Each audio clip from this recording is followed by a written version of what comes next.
Hello and welcome to the Reformed Rogue reading of Moylan Walsh's The Climax of Civilization.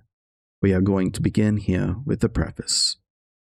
This little work was originally written as the introductory portion of a larger one to be entitled Socialism and Feminism, with an introduction on the climax of civilization.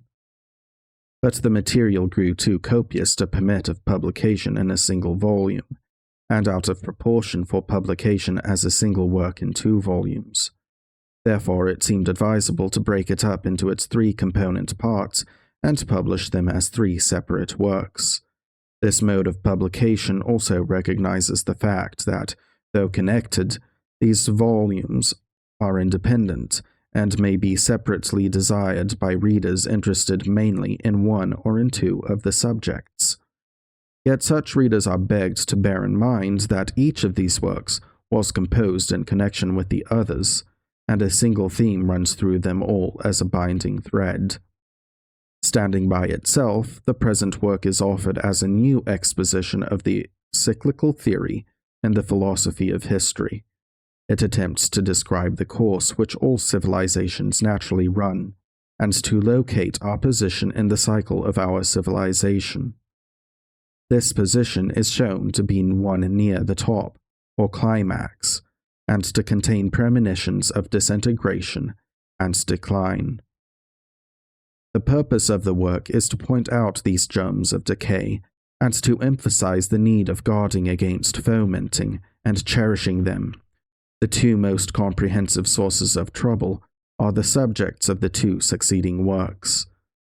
Because of its serving as an introduction to these other 2 works, a few preparatory remarks may here be added concerning the whole series. The work on socialism comes next because dealing with the broader subject, which covers and includes the subject of the other. Yet the final work on feminism has been more fully elaborated, because in our country it is the more obtrusive and menacing, especially as its entering wedge, woman suffrage, an impending danger. The 2 following volumes, then, perform the disagreeable task of cautioning against 2 things which are represented as good, and which on account of their pretensions seem to be good. It would be pleasanter to believe that projects offering reform of existing evils would be effectual. Disillusionment before trial is disagreeable, once hopes have been aroused. Yet disillusionment after trial, through failure when the aim appears within reach, will be much more, and in these momentous matters 1,000 times more painful, involving as they may national and racial disaster. A small present disappointment is incomparably less bad than a great future lamentation. There is an old French saying that the means are more important than the end, more important in consideration, for it is easy to know what one wants, and the difficulty lies in learning how to get it.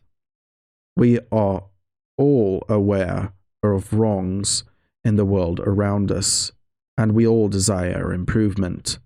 Plans of improvement are easy to make, but all the consequences that would ensue if they were put into practice, it is not easy to foresee.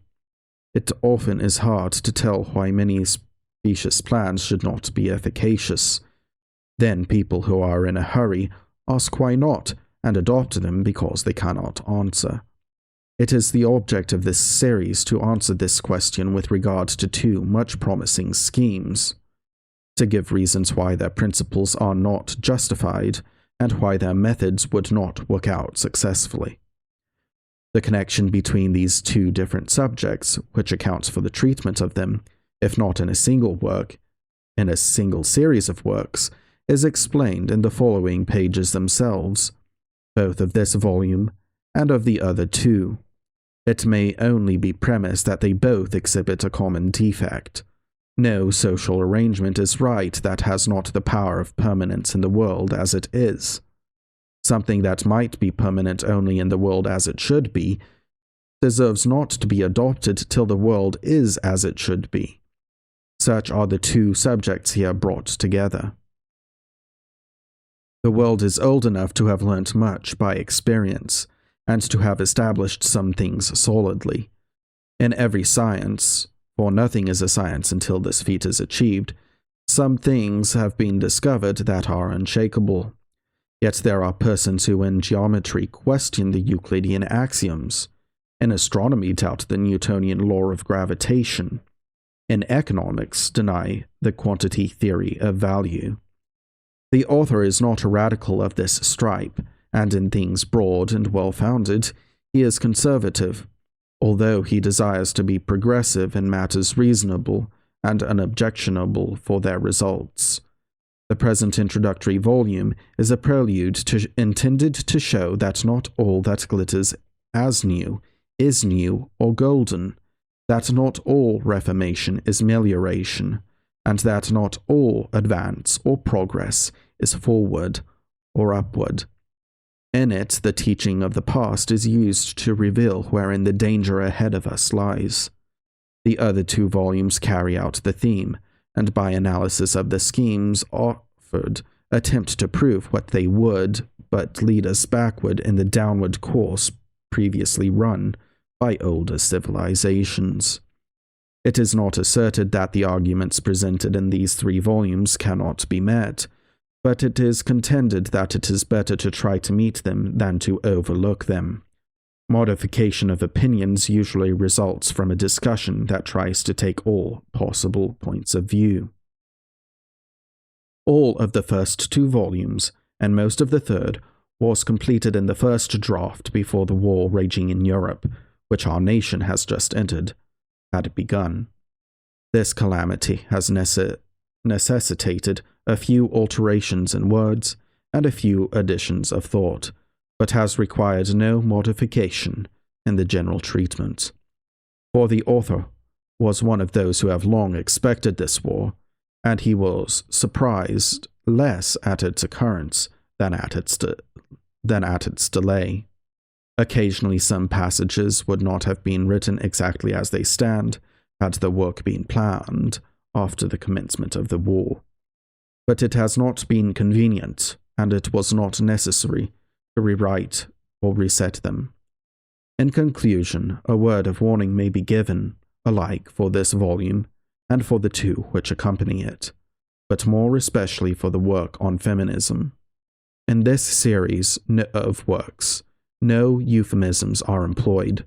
When there is need to speak of a spade, the name of the spade is spoken. The whole series is addressed more to men than to women, and certainly not to children. Correa Moylan Walsh, Bellport, Long Island, New York, June 4th, 1917.